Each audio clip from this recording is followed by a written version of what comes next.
So hey guys, welcome back to my mini vlog. અને આજે એક્ઝામનો ત્રીજો દિવસ હતો એટલે મસ્ત હું શાંતિથી ઉઠી હતી અને શાંતિથી ઉઠવામાં મારે મોડી થઈ ગયું. એના પછી સનસ્ક્રીન અપ્લાય કરવાનું ભૂલવાનું નહીં. ભલે ગમે તેટલું મોડું થયું હોય પણ તમારે સનસ્ક્રીન તો અપ્લાય કરવાની જ. જે જગ્યાએ જવાનું એ જગ્યાએ મોડું પહોંચવું પોસાય પણ સનસ્ક્રીન ના લગાવવું ના પોસાય.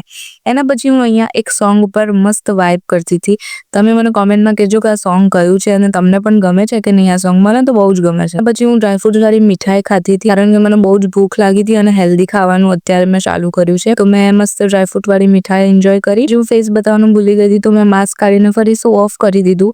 પછી મોડું થઈ ગયું તો કોલેજમાં નીકળવા માટે એટલે ફટાફટ રિક્ષામાં બેસી ગઈ અને કોલેજમાં આવી ગઈ.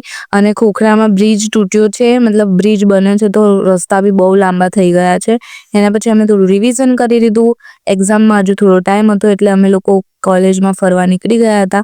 લકીલી અમારી કોલેજમાં જ નંબર આવ્યો હતો. સો અમે લોકો થોડી વાર ચીલ કરતા હતા. એન્ડ કેટલા ટાઈમ પછી ગયા હતા એટલે કોલેજ જોઈ હતી અને એના પછી એક્ઝામ ખતમ કરી દીધી. અને આજે તો મારું ફેવરેટ પેપર હતું એટલે હું બહુ જ ખુશ હતી અને બહુ એક્સાઇટમેન્ટ હતી મને કે ચલો મારું ફેવરેટ પેપર આજે પતી ગયું.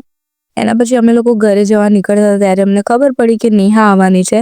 તો હું અને ધ્રુવી બંને કેફેમાં ગયા. નેહાને મળવાનું હતું. બહુ જ ટાઈમ પછી મળી હતી હું ધ્રુવી નેહાને. જોકે ધ્રુવી તો મારી જોડે જ છે બટ નેહાને હું બહુ જ ટાઈમ પછી મળી. તો આ જ મારું રિએક્શન હતું એને જોઈને. પછી મને રિયલાઇઝ થયું કે હું હસતી હતું કેટલી મસ્ત લાગુ છું યાર. મને ખુદથી પ્રેમ થઈ ગયો આ જોઈને. એના પછી હું ઘરે જવા નીકળી ગઈ હતી. મારે બહુ જ મોડું થઈ ગયું હતું. મારી દાદીના બહુ જ બધા ફોન આવી ગયા હતા કે તારે મારી જોડે આવવાનું છે, તને ખબર નથી પડતી. હું ને મારી દાદી ગયા હતા મારા મામાના ઘરે. મારા મામાના ઘરે બેબી બોય આવ્યું છે એના માટે. સો અહીંયા મારી દાદી મારી જોડે મસ્તી કરતી હતી, હું એની જોડે મસ્તી કરતી હતી. પછી સાંજે મારે થોડું કામ હતું, ત્યાં નીકળી ગઈ હતી. સો યાર, that's the video. C in the next vlog. મળે કાલે. જય શ્રી કૃષ્ણ.